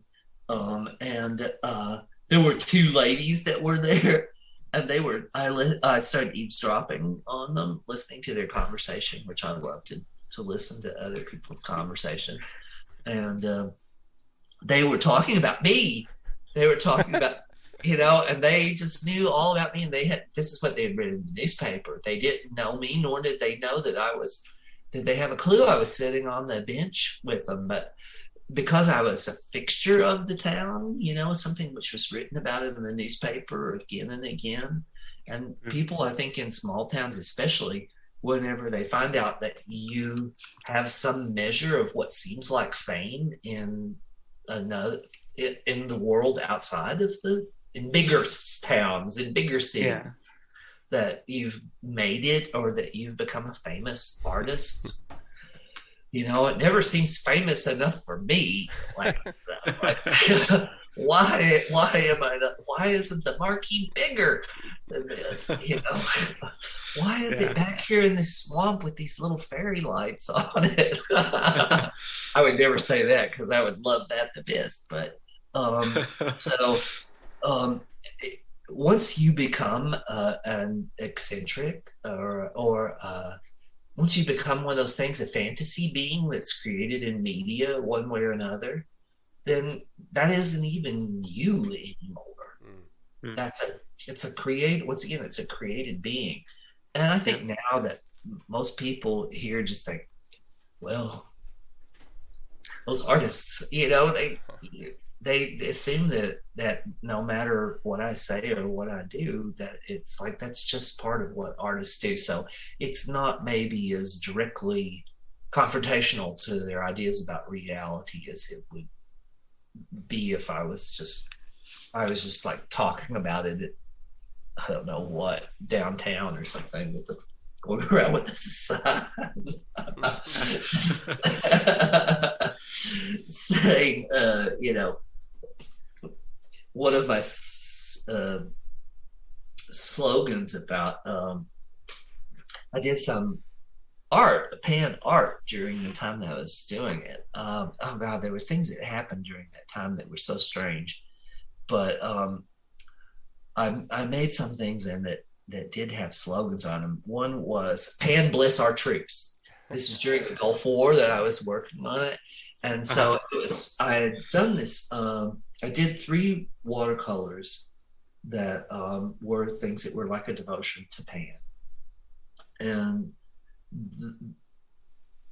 wow. Okay, let's back up.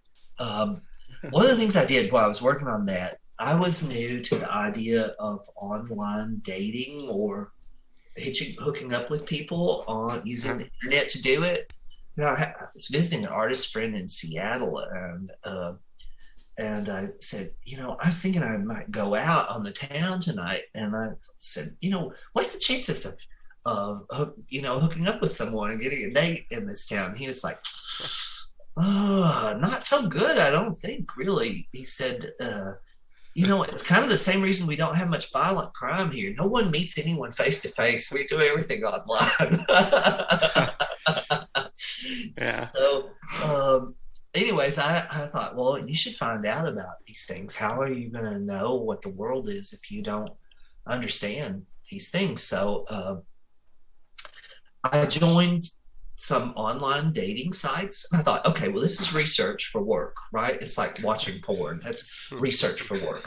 So I'm like, I'm doing research for work, but at the same time, I don't get out that much. It would be good. I need to socialize more. So be serious. Do this right. Don't be, it's not some art project. It's not like Laurie Anderson's thing where she said, her boyfriend said, hey, are you talking to me, or are you just doing another one of those art projects? Yeah. So I was trying to be sincere. So I signed up to these things, and wow, I had amazing experiences with them. They were good for the fun thing. I think maybe the one I enjoyed the best, which I had maybe the really interesting side effect, was one where you just typed. It was like typing sex. You did. And you never saw the person, and you didn't want to see them, actually. That was not the point. I guess you could, right, but sure. It was instead entirely a typed fantasy, and I can type real well. So I thought, wow, if you're a writer, I'm a writer too, so I can figure out what gets this person off. I'll get the subtle clues, and I'll say exactly what it is, plus I'll write it fabulously well. But not so that it looks prissy or fancy writing either. If it's supposed to be a cowboy, I'm going to make it really seem like a cowboy's writing. Yeah, Yeah. That was great for my writing skills. I did a lot. Sure. I did a lot of writing fantasies, responding to other people, and writing, causing their fantasy to take a tangible form in the form of like a kind of digital succubus or something. Yeah. I was a digital succubus. So that was great. Yeah. But one of the crazy ones was the real vanilla fudge one, matchmaker.com. And I wound up having this real strange experience through that. It was just really bizarre. And it had to do with a Gulf War veteran too, someone who'd come back from the Gulf War.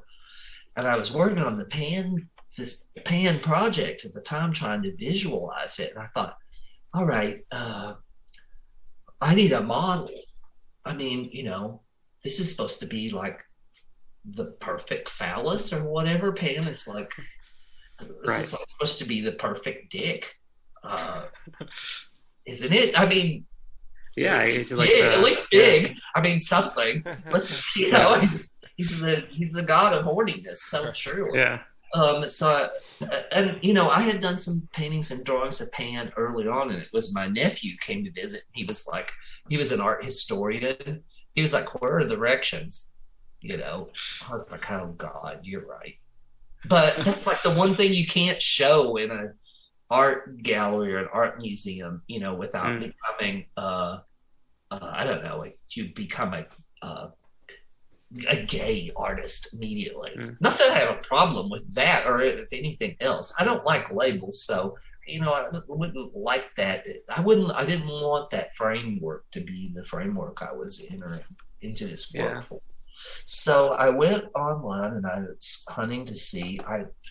I searched for the Perfect Phallus, and I found this strange website run by this sort of Camille Paglio wannabe. It was like a right-winger, sort of like a right-wing art historian who had this thing called the Perfect Phallus. And she had guys send in pictures of their erect phallus, and then she would come up with some hoity-toity art thing to paste on with them and write an essay about it all and have these pictures intermingled in with it. It was one of the weirdest dick pic sites that I've ever come in contact with. And not only that, some of the people obviously were exhibitionists who were sending material to the thing. So they actually even had their email address attached to it because, they were wanting to find the voyeurs who wanted to see what they wanted to show. So I looking at the Perfect Phallus, there was one that was like the fawn. That's what it was called. So I was like, looked at this picture of this guy and read her thing, which was about fawns in art history, which I had already assembled far more than she could have dreamed about that part of the project. Yeah. But this guy was well endowed and seemed to have all of the qualities that would make him faunish. And so I emailed him and asked him if he would be a model for this art project that I was doing called the Fawn, and I needed, I needed a dick model for it, and would he be a model? And this guy was an Arab guy who was going to art school studying photography and was being an exhibitionist on the down low while he was doing this. And so it's a match made in heaven. Really, he was kind of artsily wanting to be looked at, and I was artsily wanting to look. So, I did these watercolors, and I made the phallus like a red, like an American flag.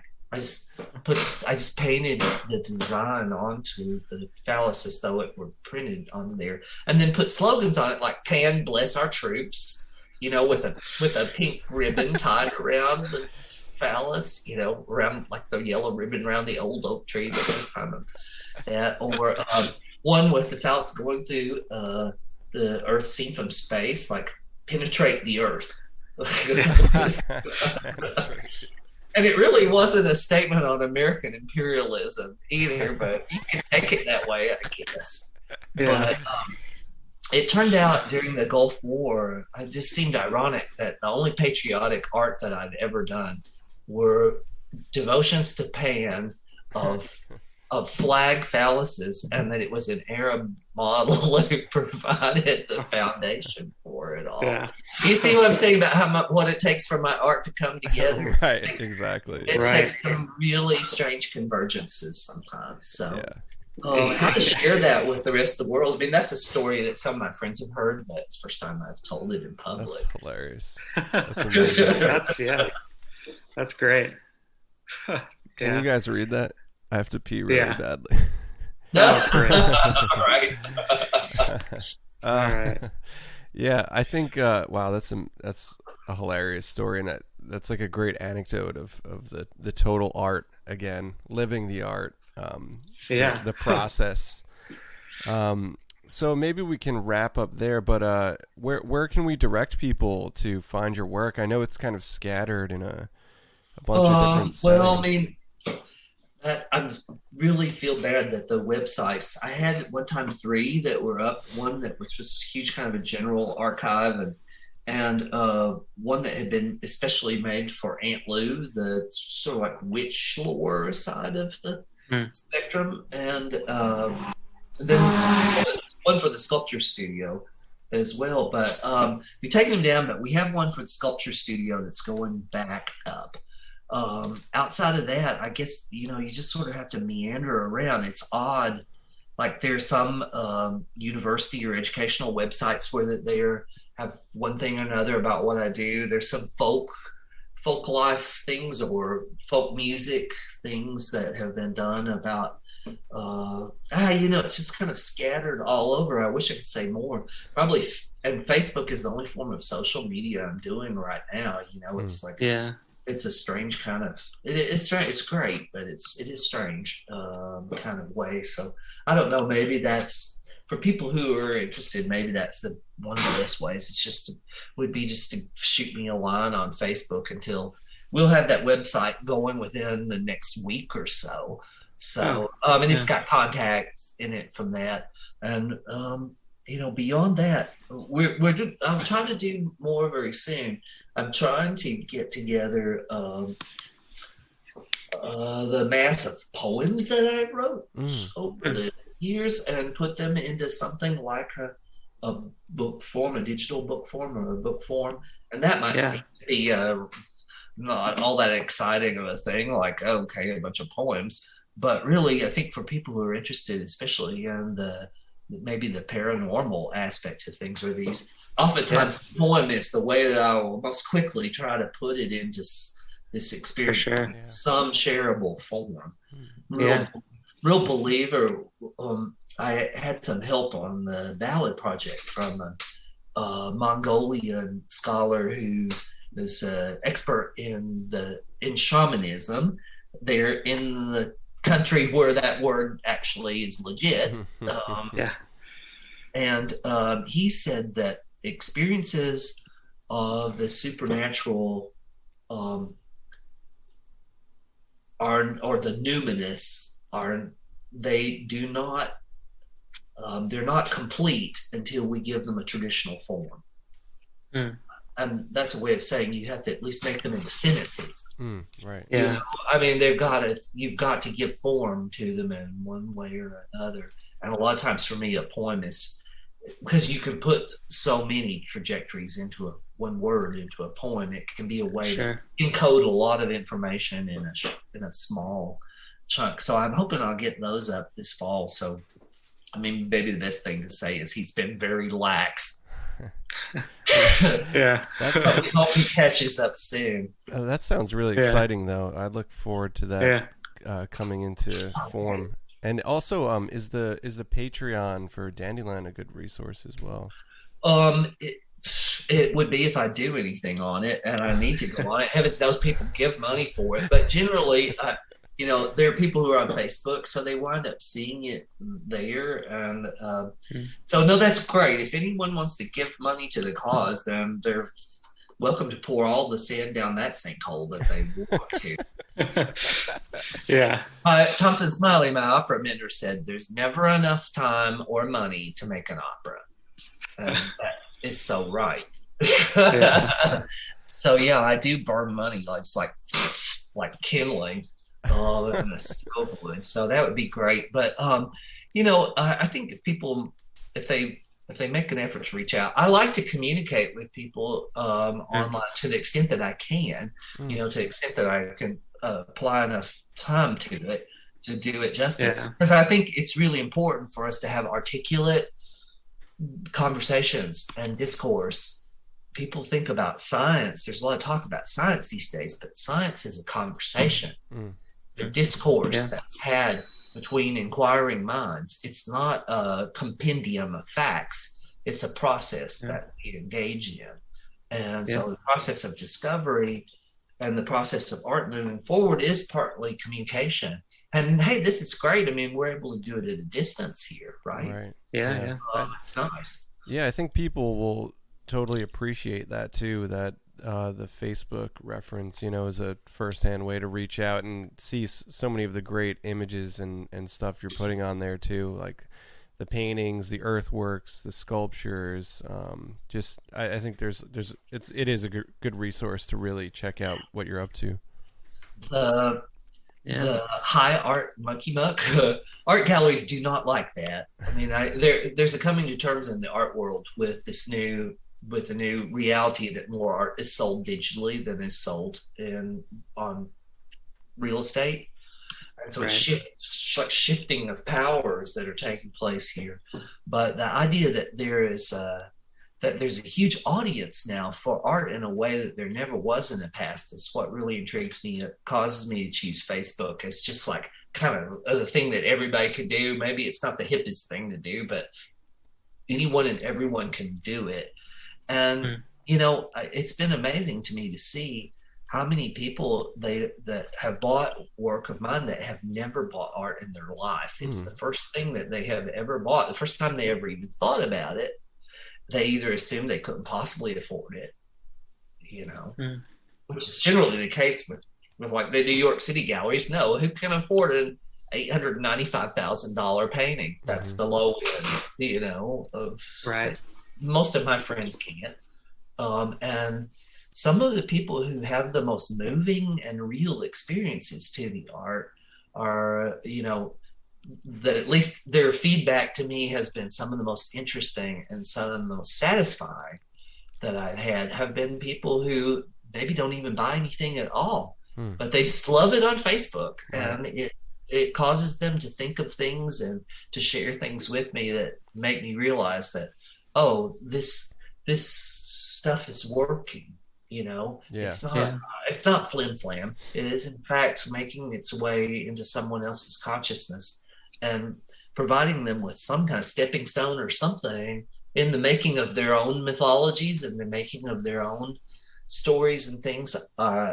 Can wind up being a good provider and like some kind of I saw a conversation people were having online on a site about me because of the pennyroyal thing, and I was just reading it. They're like the two ladies on the bench. They're talking about me, and these were saying he's like the new Gandalf, and I was like, oh God, a pointy hat and a cloak. I started to do that before I did this interview with y'all. I was like, Nathan had this purple robe that we did this bogus thing. I could put that on and some kind of pointy hat. That's hilarious. Yeah. Well, I can certainly say that is true though, and your work is reaching a lot of people now, and that's really incredible to see. We thank you so much for coming on and joining us. These stories are incredible. Great. Yeah. Thank you. I really enjoyed it. It's great talking to you all. I look forward to getting to listen to it back. Yeah. Yeah. Let's hope. Yeah. I can go, oh no. Maybe we'll hope Pan doesn't go in a race at all, Hopefully no one will be calling me up saying, I thought you were a nice person. Thanks. I appreciate you guys. Well, thank you so much again. Yeah, this was a blast. Okay, great. Cool.